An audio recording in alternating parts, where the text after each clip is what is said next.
Assalamualaikum warahmatullahi wabarakatuh. Pada pertemuan kali ini, kita akan membahas mengenai miskonsepsi pada materi listrik statis untuk mata kuliah Kapita Selekta IPA.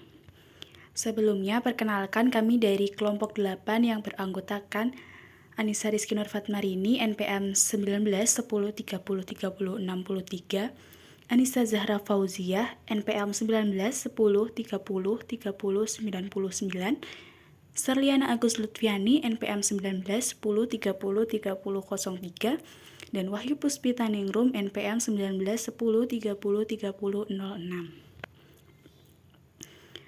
Untuk materi yang akan dibahas pada pertemuan ini, yang pertama ada kompetensi inti dan kompetensi dasar, kemudian ada peta konsep, ada identifikasi materi, dan juga miskonsepsi. Yang pertama yaitu kompetensi inti dan kompetensi dasar. Kompetensi inti yaitu kompetensi KI 3, memahami pengetahuan faktual, konseptual, dan prosedural berdasarkan rasa ingin tahunya tentang ilmu pengetahuan, teknologi, seni, budaya terkait fenomena dan kejadian tampak mata. Untuk KI 4 yaitu mencoba mengolah dan menyaji dalam ranah konkret menggunakan mengurai, merangkai, memodifikasi, dan membuat, dan ranah abstrak yaitu menulis, membaca, menghitung, menggambar, dan mengarang sesuai dengan yang dipelajari di sekolah dan sumber lain yang sama dalam sudut pandang teori. Untuk kompetensi dasarnya itu sendiri, yang pertama yaitu ada memahami konsep listrik statis, muatan listrik, potensial listrik, dan hantaran listrik, kelistrikan pada sistem syaraf, contohnya pada hewan-hewan yang mengandung listrik. KD yang selanjutnya yaitu melakukan percobaan untuk menyelidiki muatan listrik statis dan interaksinya, serta sifat hantaran listrik bahan. Kemudian ada peta konsep. Ini merupakan gambar peta konsep pada materi listrik statis. Selanjutnya ada identifikasi materi. Yang pertama ada pengertian dari muatan listrik.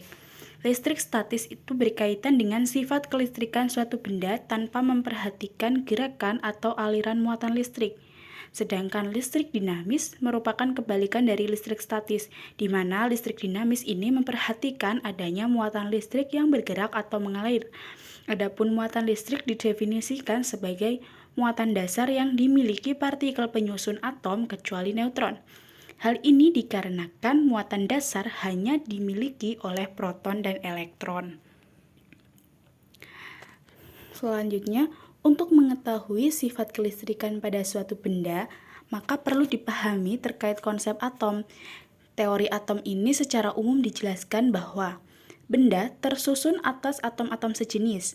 Setiap atom tersusun atas sebuah inti yang dikelilingi oleh elektron. Inti atom memiliki muatan positif, sedangkan elektron memiliki muatan negatif. Inti atom tersusun atas proton yang bermuatan positif dan neutron yang tidak bermuatan listrik. Di sini ada gambar yang merupakan yang pertama itu model atom Thomson, kemudian ada atom Rutherford, dan ini ada inti atom. Selanjutnya, satuan dan simbol muatan listrik. Muatan listrik memiliki satuan yaitu Coulomb yang disimbolkan dengan yang disimbolkan dengan Ki.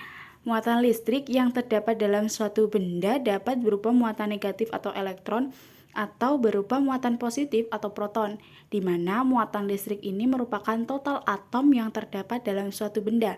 Ketika atom kekurangan jumlah elektron, maka akan menghasilkan muatan listrik yang positif. Sedangkan jika atom kekurangan jumlah proton, maka akan menghasilkan muatan listrik yang negatif.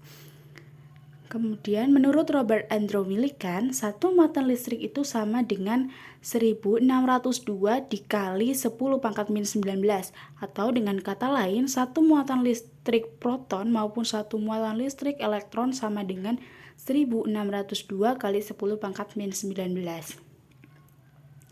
Kemudian ada jenis-jenis muatan listrik. Menurut Benjamin Franklin, muatan listrik dibedakan menjadi dua jenis, yaitu ada muatan positif dan muatan negatif. Muatan positif itu sendiri merupakan muatan yang memiliki sifat saling tolak-menolak dengan benda yang memiliki muatan sejenis.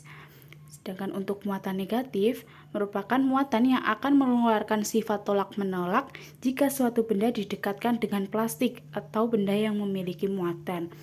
Muatan listrik ini dapat ditentukan melalui jumlah proton dan elektron dengan ketentuan sebagai berikut. Yang pertama, jika suatu benda memiliki jumlah elektron yang lebih banyak dari jumlah proton, maka benda tersebut akan bermuatan negatif. Yang kedua, jika suatu benda memiliki jumlah elektron yang lebih sedikit daripada jumlah proton, maka benda akan bermuatan positif. Selanjutnya, yang ketiga, jika suatu benda memiliki jumlah proton dan elektron yang sama, maka benda akan bermuatan netral. Selanjutnya ada hukum Coulomb. Gaya Coulomb merupakan gaya tarik-menarik atau gaya tolak-menolak antara dua muatan listrik. Apabila dua muatan yang berdekatan jenis muatannya sama, maka gaya Coulomb-nya berupa gaya tolak-menolak. Sebaliknya, jika dua muatan yang berdekatan itu jenis muatannya tak sama, maka gaya Coulomb berubah menjadi gaya tarik-menarik.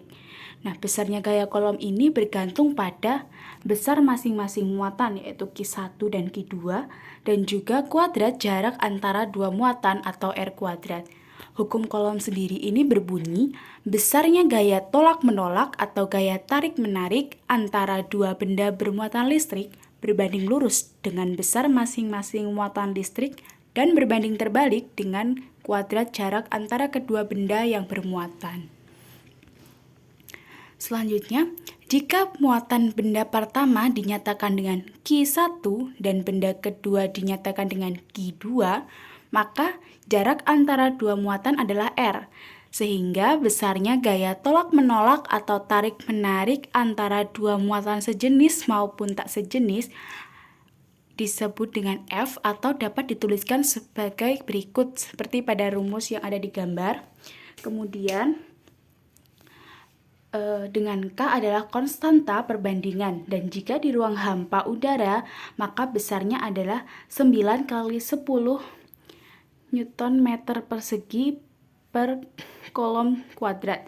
Dalam satuan MKS besarnya F dinyatakan dalam satuan Newton dan jarak antara dua muatan dinyatakan dalam meter, sedangkan Q dinyatakan dalam kolom.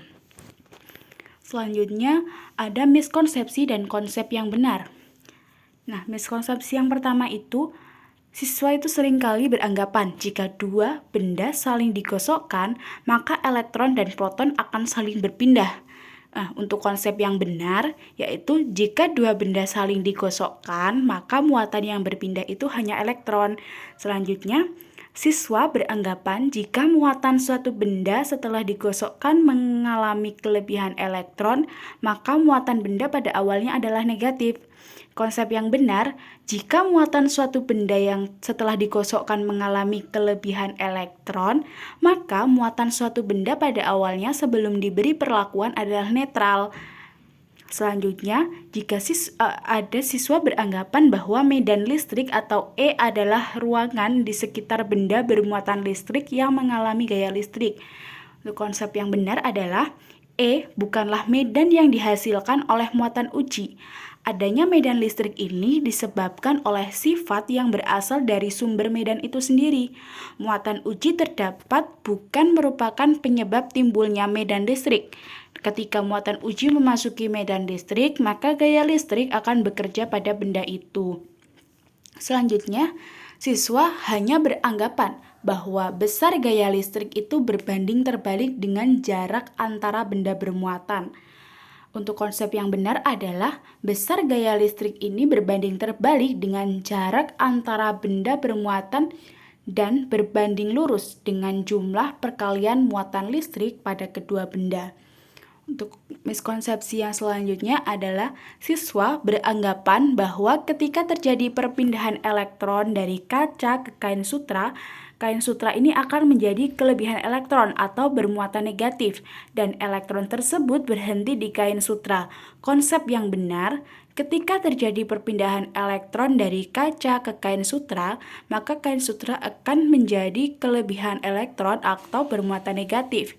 Namun, elektron ini tidak berhenti di kain sutra dan terus mengalir ke tangan kita. Akibatnya, kain sutra akan bersifat netral.